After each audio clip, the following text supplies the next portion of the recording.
All right, folks, Wahoo McDaniel is stepping into the ring. No entrance music whatsoever. What's the deal? I thought this was WrestleRock, not Wrestle Silence. Cowboy lag.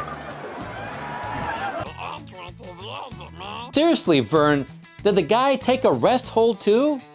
Even Major League Baseball players get walk-up music while waiting on the on-deck circle.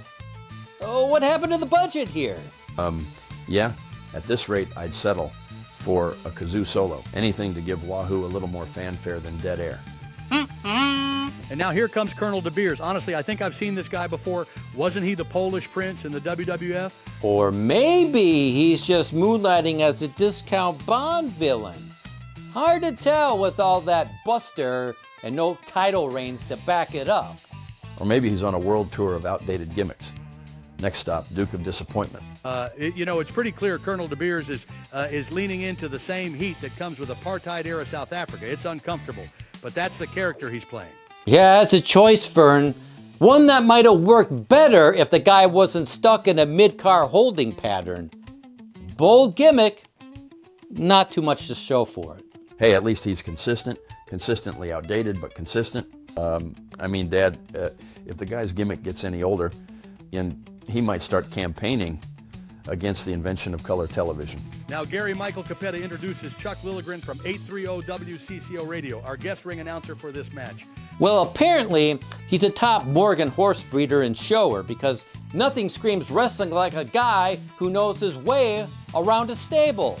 Let's just hope he doesn't try to call the match like he's auctioning livestock. Do I hear a suplex? How about a pile driver? Sold. Welcome, folks, to Vern Agonia's Chamber of Commerce Slamorama, where the guest list doubles as an agricultural networking event. Don't forget to grab a coupon for free hay on your way out. I mean, this is just an arena attraction, not a national one. They don't even have enough seats sold to justify closed circuit. I mean, at this rate, they'd be lucky to fill a closed classroom. Seriously, this crowd is so small they could have hosted it at someone's backyard barbecue and saved on the venue costs. So what's the point of this AWA event anyway? They wouldn't dare show it live.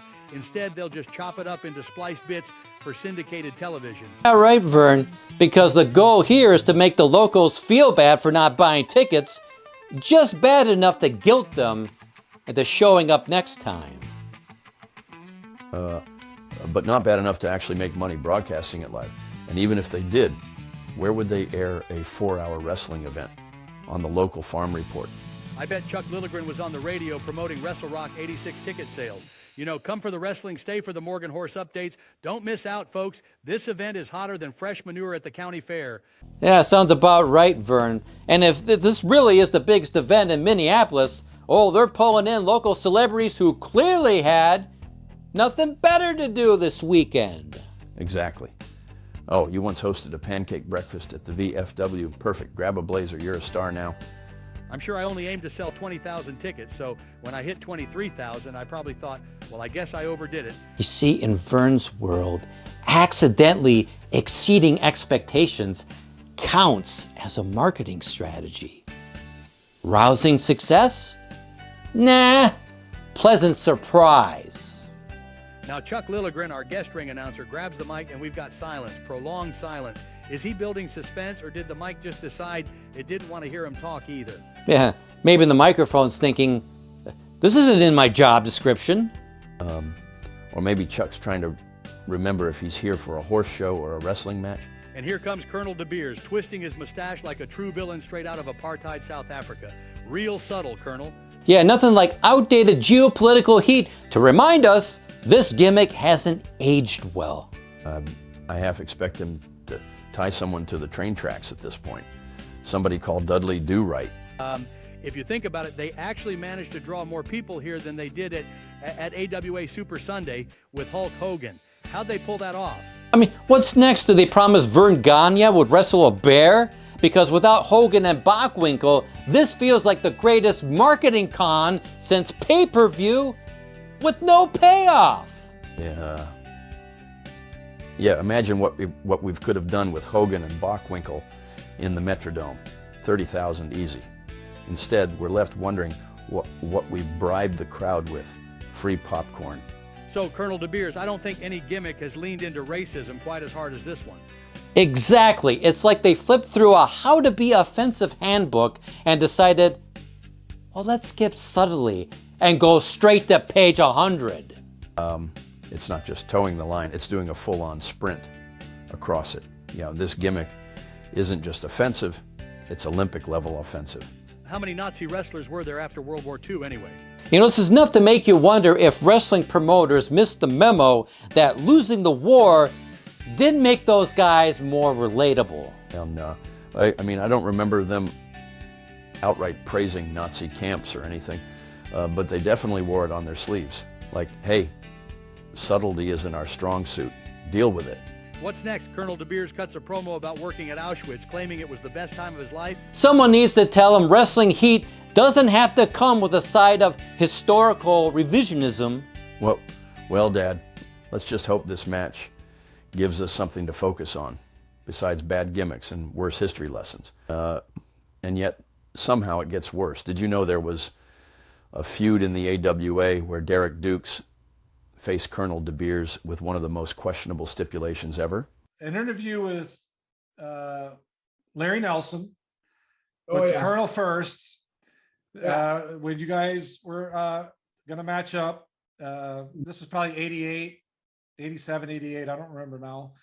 But I think it was 89. Okay, 89. Okay. Yeah. And Colonel says, I'll wrestle for $2,500 or something like that. And he says, another stipulation is I paint him white. Yeah. And then Larry Nelson came to you. Yeah. Told you, and you were very surprised about it first. And you said, you know what, I'll do it. But if I win, I paint him black. Yeah. And that caused a lot of, I'm sure that caused, I don't really remember that. I think I would have, but I must have not never seen that because that's something I would have remembered. Yeah. First of all, my era was terrible because Vern wanted me to do it a certain way. And I did it that way. But when I learned, I go, wow, it looked unnatural. I should have done, but he's the boss. And that's the way I did, you know. And so, okay. And I didn't realize how much flack was going to happen until I got a call. I got a call one night, and I don't know how they got my number because my phone was under my roommate's number, but they got my number. And someone from ESPN says, Derek, if you guys keep this up, you got to soften this. We can't show you on TV anymore. And I don't know if they called Colonel first, but then Colonel called me, I believe, and says, well, maybe we'll just soften up on the interviews. You know, I don't even know if I've ever did soften up. It just, I don't know. It just, you couldn't do that nowadays, you know? No. Did that bother you? Did that bother you? I mean, when they asked you to do that, did you say, or were you like, okay, yeah, because?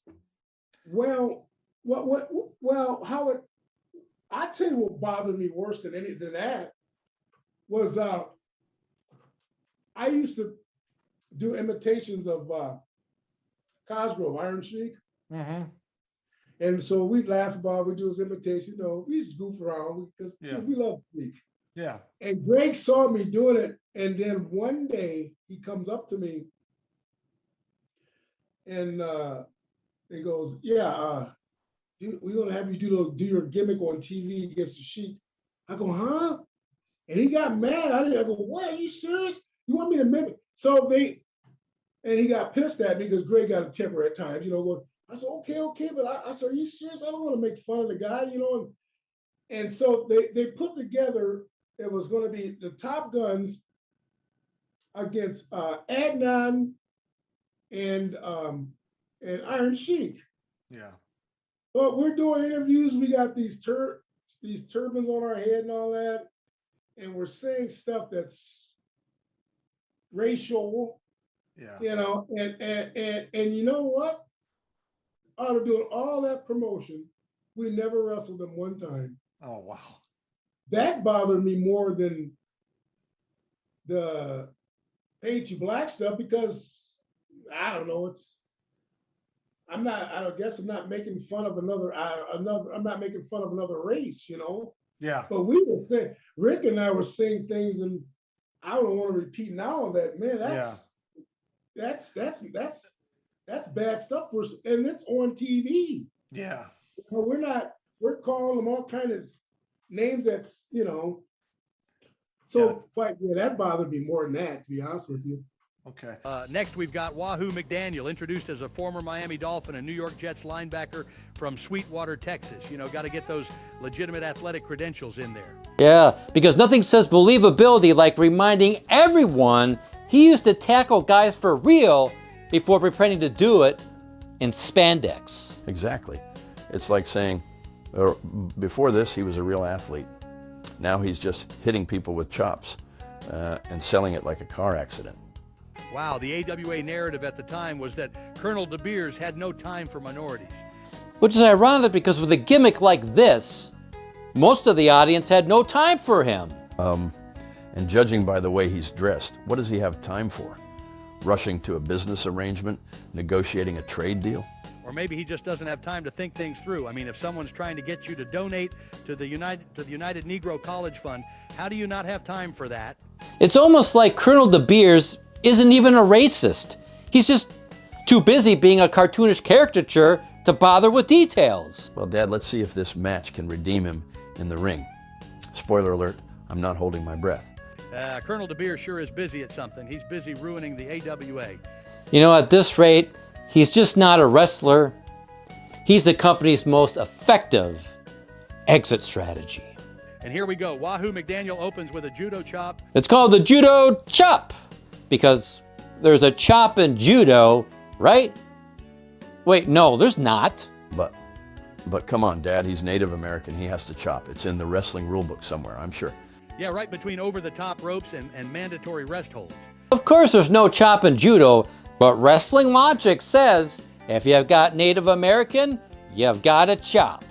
Preferably with enough force to convince fans about martial arts and stereotypes all at once. And now the camera pans over to Paul Gilla, University of Minnesota athletic director, serving as tonight's dignitary. And the crowd is collectively thinking, please just shut up. We didn't come here for your personal highlight reel. We came for wrestling. Exactly, Joe. It's like going to a concert and having the drummer stop mid-set to explain his high school football stats. DeBeers strikes back with a drop toe hold, transitions to a hammerlock, and now he's applying something that looks like a Rings of Saturn submission hold. DeBeers is looking to turn the apartheid of this match now, because when you run out of wrestling moves, why not sprinkle in some outdated political allegories?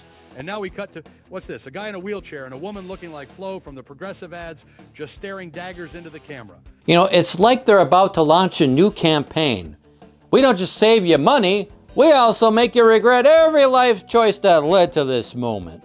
No, honestly, they're probably wondering, why did we come here instead of just watching TV? At least Flo has better production values.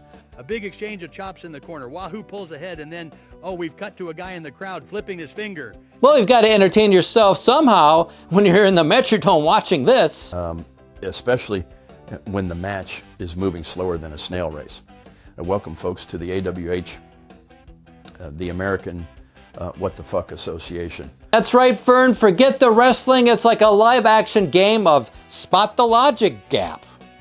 Here we go. Wahoo tries to cross DeBeers, and DeBeers is awkward as hell, clinging to the ropes like a drunk guy trying to steady himself on a bus. Hey, back in the ring now, big slam, an elbow drop, and a cover for two. And there's DeBeers low bridging Wahoo, sending him under the top rope and onto the floor. Well, that's one way to take control. Awkwardly, but effective. Wahoo fights him on the way back in, and there's an awful low blow. And DeBeers selling the crotch like he just realized he's got a second birthday. I haven't seen a reaction that over the top since I told my dog he couldn't have the last treat. It's like someone told DeBeers to sell it, and he thought they meant auditioning for a daytime soap opera. And here comes Wahoo with a chop, followed by the war dance and a big right hand. DeBeers goes flying across the ring. They're bringing this thing to an apex now. Wahoo tosses DeBeers into the ropes, back in the ring, And oh no, Wahoo throws him over the top rope on the opposite end. And that, my friends, here in the AWA is grounds for disqualification. The bell rings at 5 minutes and 3 seconds.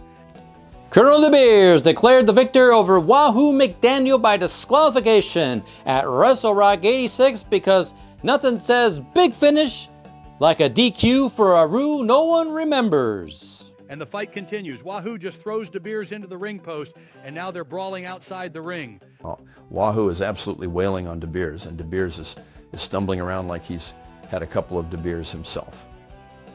Yeah, I guess someone spiked his wallet with a little too much dramatic flair, because at this rate, he's just one chop away from being the first wrestler to get a DUI for overreacting. No, it's like they're trying to turn this match into a history lesson no one signed up for. What's next? Adding footnotes on cultural sensitivity to the bottom of the screen? And now Ron gives a shout out to AWA President Wally Carbo, describing him as the kind of guy who puts his arm around your back every time he talks to you. Well, you know, the kind of guy who makes you feel like you're getting a hug right before he tries to sell you a broken car. That's Wally Carbo for you. He's like a president. He brings you in, makes you feel like you're so goddamn important, like you're being counseled instead of just talked to. Yeah, it's like you're sitting through a TED Talk, but instead of life advice, he's just offering you a front row seat to his latest wrestling disaster. Little do people know, all Wally's really doing at these events is thinking about sex. At this point, the only thing he's promoting is wishful thinking between matches. Honestly, the only thing Wally's managing more than this show is his daydreams. Now, I can understand if DeBeers drove Wahoo so mad that he hit him with a chair or a weapon, something that clearly crosses the line in pro wrestling. But throwing someone over the top rope? Come on, that's about as harmful as tossing them through the middle rope. They've got so many other options. It's like deciding between small, medium, or large pizza when all you really want is extra cheese.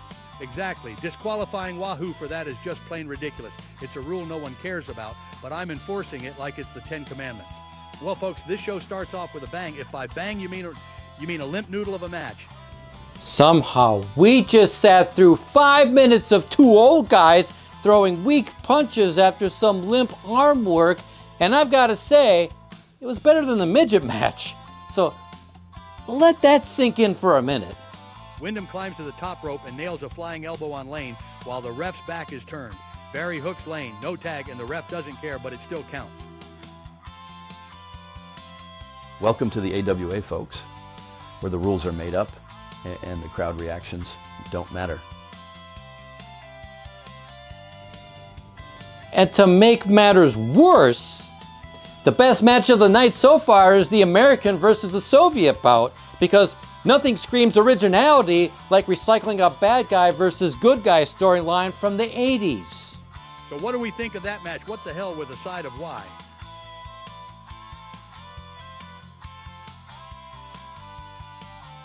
The teams never really cranked it up, and that definitely hurt. But honestly, the bigger issue, the complete... Oh, don't miss the post-match brawl on the floor. Honestly, it was a better sequence than the match itself. If they don't seem to care, why should we? Watching this match felt like watching a group project where nobody did the homework. Stick around, folks, because if the next match is anything like the first two, we're in for an unforgettable night for all the wrong reasons.